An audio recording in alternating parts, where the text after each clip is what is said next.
Hello everybody, in this video we're going to close our discussion on eclipses. We still have to talk about lunar eclipses, and then I want to talk to you about why eclipses are so rare, why we can only have a few chances per year to see eclipses, and show you that they are quite predictable, even though there are going to be a lot of moving parts.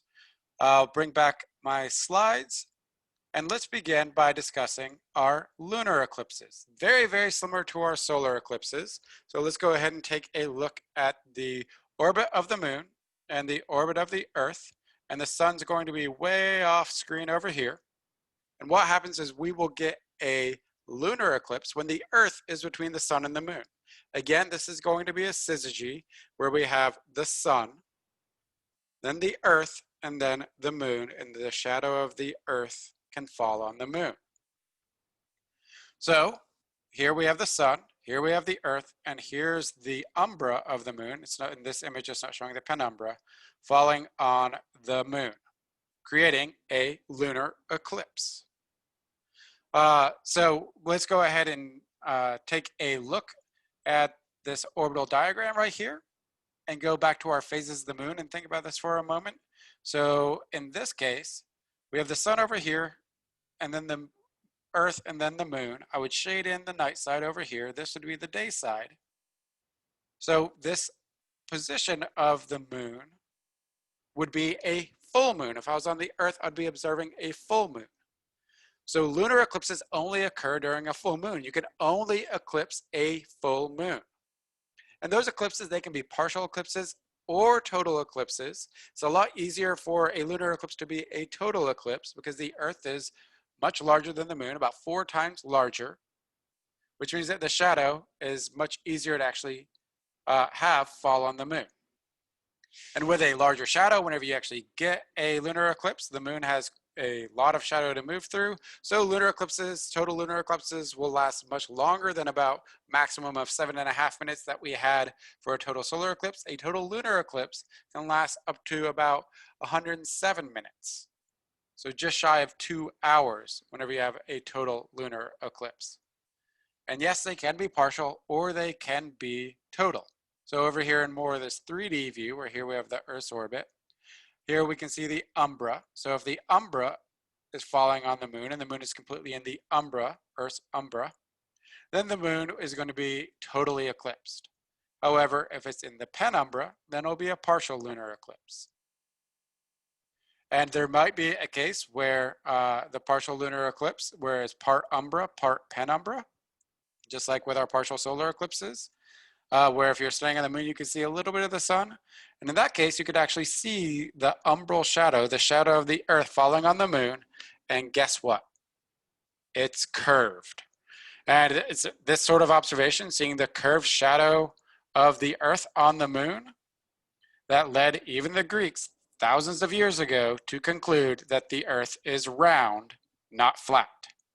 So, point, round, Earth, although who even needs to count points whenever the scores are millions to 0? All right, so that aside, I do want to give you a little bit of extra information. I won't test you on this one, but if you actually observe a lunar eclipse, it looks like this right here, a total lunar eclipse. The moon turns this dark red blood color. In fact, we call a total lunar eclipse, or it's often referred to as a blood moon. Why is the moon red? Why is the eclipse moon red? Well, it appears red because as sunlight is coming, it passes by the Earth, and that sunlight's going to travel through Earth's atmosphere, very small bit of atmosphere, and 2 different things are going to happen. One, the Earth's atmosphere is going to act like a lens and bend the light, refract it, so it'll bounce off the moon and then come back to Earth. So you can see that light as it gets refracted by Earth's atmosphere, bends, and then reflects off the moon and comes back.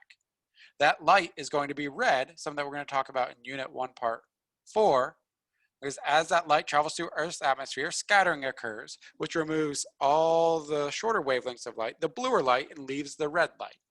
So the only light that really gets bent to hit the moon and reflect back is red, making the eclipsed moon appear very, very dim and blood red. So please keep in mind that you can only have an eclipsed moon during a full moon. really, really salient point, a good point to test and quiz you on to make sure that you're getting it. But why do we have eclipses so rarely? And yes, these are the slides that I have in the textbook, but I want to go ahead and introduce this. And then I want to go ahead and show you how this works with hopefully a 3D model that'll do a little bit of a better job than what I have here on the flat screen.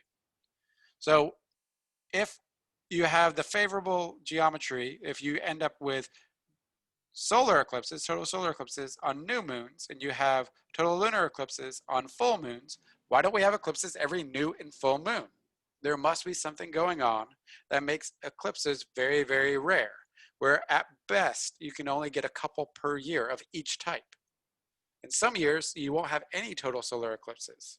You'll only have partials. So why are they so rare? And it has to do with the moon's orbit. So if we consider the orbit of the Earth around the sun, we can call that the orbital plane. Think about a tabletop. And you'd think that the moon is orbiting on that same plane, but it's not. The moon's orbit is inclined with respect to Earth's orbit around the sun. So it's tipped up or tipped down, however you want to look at it, by about 5 degrees, 5.2 degrees to be a little bit more precise. This is not an axial tilt. This is a tip of the entire orbit of the moon. It has an inclination of 5 degrees, which means that often, with respect to Earth's orbit, the orbital plane of the Earth, the moon is either above or below Earth's orbital plane, making it so the shadows, so that here you can see the moon shadow missing the Earth, in this case it's above, and the Earth's shadow missing the moon, which is below. And this line right here would represent a bit of the moon's orbit.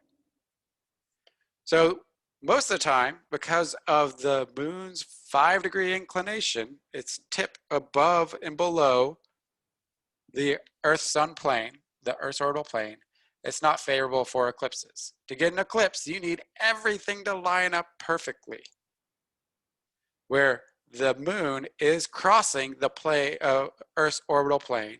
And in that scenario, if the moon is on Earth's orbital plane, then it will, on a new moon, the shadow will fall on the Earth, creating a total solar eclipse. And 2 weeks later, you would have the shadow of the Earth falling on the moon, and you could have a total lunar eclipse. Okay, I know that's a bit confusing. This is what I have in the slides. What I'm going to try to do is reconstruct this slide, except with a 3D model that I built using some fancy tools that I have here at my home. So what fancy tools do I have? Here I have just a plane, a circular plane, that will represent Earth's orbit. So I put the sun at the center. Remember that the sun is at the center. And then the edge of this will be Earth's orbit. And here I created another one for the orbital plane of the moon's orbit. The Earth will be in the center on this one. And then here's the moon's orbit. All right. So we will take a view of this edge on. I'll go ahead and put my moon in there. And notice that the moon's orbit, I have it so it's tipped by a small amount. We'll just imagine that's 5 degrees. So that's kind of what you can picture for the moon's orbit with respect to Earth's orbital plane. It is inclined by 5 degrees. All right, so remember that the sun is in the center, so that's where the sunlight's going to come from. And let's start with an unfavorable scenario. I'm always going to keep the tip of the moon. Oh, and let's make it so it's exactly like it was on the slides. So it's tipped down over here. So I'm always going to keep the tip oriented in the same direction. Yes, it does precess, but rather slowly, just like Earth's axial tilt precesses. But it's always at about 5 degrees. So in this case, we have the sun in the center, and here the Earth would be. This would be the point where we have a new moon, and the shadow of the moon would not be able to fall on the Earth. It's falling below. Over here, sunlight would be hitting the face of the moon, so you on Earth would see a full moon, but the shadow of the Earth would not be able to hit the moon. It would be falling, it would be right here. So the shadows would miss. We could do the same thing over here.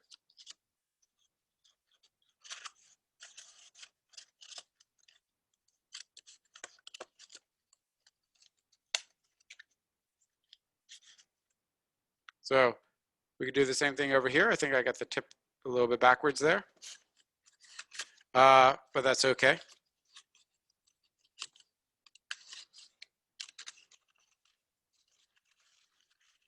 Told you, the fanciest of equipment here. Okay, there we go. So now here would have the new moon and the shadow would fall above. Here would have the full moon and the shadow of the earth would miss.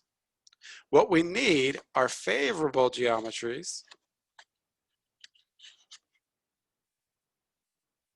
where now, notice as the sunlight comes in from the center, we would have a new moon here. And now the shadow of the new moon can fall on the earth because the new moon occurs when the moon in its orbit around is crossing the Earth's orbital plane, a so-called lunar node. And then 2 weeks later, would have a full moon and the shadow of the Earth can fall on the moon. And sorry if I mixed up the inclinations a little bit. It always points in the same direction. So here we would have favorable, where we have a new moon and a full moon occur whenever the moon in its orbit is crossing Earth's orbital plane, allowing for eclipses. You could have the same thing 6 months after that when it's over here. So now the new moon is here, and there we go. The new moon is here crossing the Earth's orbital plane, and the full moon is over here. All right, so hopefully this 3D model helped a little bit, and whenever I come back to the static version that I have here, notice it's the same thing. The tip is always 5 degrees, oriented in the same direction. Here's where the moon is going to be full and new when it's crossing Earth's orbital plane, our so-called lunar nodes. And it needs to be at these, you need to have a new or a full moon occur when the moon is crossing the Earth's orbital plane for it to be favorable for eclipses. So, as you can see, that's pretty hard. That's a lot of things moving on for everything to line up perfectly for eclipses. But there's a rhyme and reason for it. Notice that these favorable times happen twice per year, whenever you don't really have to worry about the orbital inclination of the moon. Just like twice per year, we don't have to worry about the axial tilt of the Earth when we consider the seasons at the equinoxes. So we call these eclipse seasons, the times whenever eclipses are likely to occur. We can also see that eclipses are going to occur in pairs. So here, if you have a total solar eclipse, then 2 weeks later, you're almost certainly going to have a total lunar eclipse. If you're going to have a total lunar eclipse, 2 weeks later, you have a high probability of a solar eclipse. Same for over here. All this region over here, most of the time, so from pretty much here all the way around to here, the shadows are going to miss. And therefore, it's not going to be favorable for eclipses, and you just have new moons and full moons, no eclipses. Same for over here. But notice, since we're dealing with the orbits of things, which are very predictable, you could put all this together with some mathematics, go ahead and work it all out, and you can figure out when eclipses are going to occur. And I'll put a link where NASA has figured out, well, people have been doing this for a long time, but NASA has posted information about all the solar and lunar eclipses for the next 5,000 years. And you can look up details for centuries into the future, which is really kind of cool. And we can see that we can understand the seasons. Just to give you an idea of how rare these are. So typically we'll get 2 solar and 2 lunar eclipses per year. They may be partial, they may be total. Total solar eclipses are extraordinarily rare because you need everything to line up so well because the moon is so small, so it has a very small umbra. So we, on average, only have 1 total solar eclipse every 18 months. You might get 2 per year, you might get none per year. On average, you'll get 1 total solar eclipse every 18 months. That's a detail you don't have to remember, but I wanted to go ahead and give you a full accounting of eclipses, and that'll close out our discussion on eclipses. I will see you in the next video.